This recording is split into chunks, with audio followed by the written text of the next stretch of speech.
يا نفس إن لم تظفري لا تجزعي.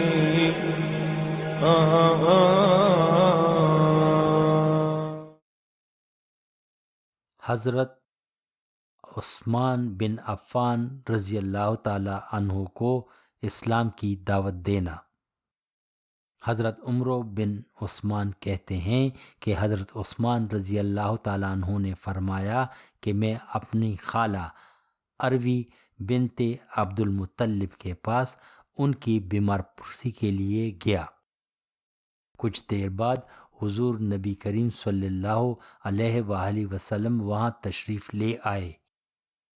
میں آپ صلی اللہ علیہ وسلم کو غور سے دیکھنے لگا اور آپ کی نبوت کا تھوڑا بہت تذکرہ ان دنوں میں سن چکا تھا۔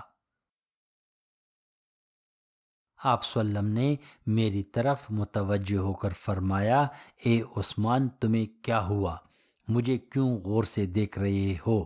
میں نے کہا میں اس بات پر حیران ہوں کہ آپ کا ہمارے میں بڑا مرتبہ ہے اور آپ کے بارے میں ایسی باتیں کہی جا رہی ہیں۔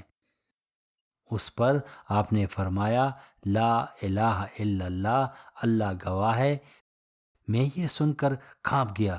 پھر آپ نے یہ تلاوت فرمائی جس کا ترجمہ یہ ہے، اور آسمان میں ہے روزی تمہاری اور جو تم سے وعدہ کیا گیا، سو قسم ہے رب آسمان اور زمین کی کہ یہ بات تحقیق ہے کہ جیسے تم بولتے ہو۔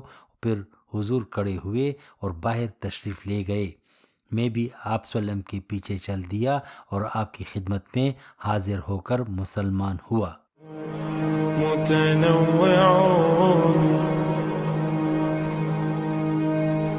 إن العطاء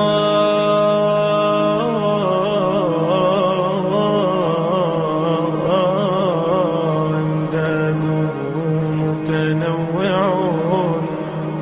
يا حسن هذاك العطاء المتنوع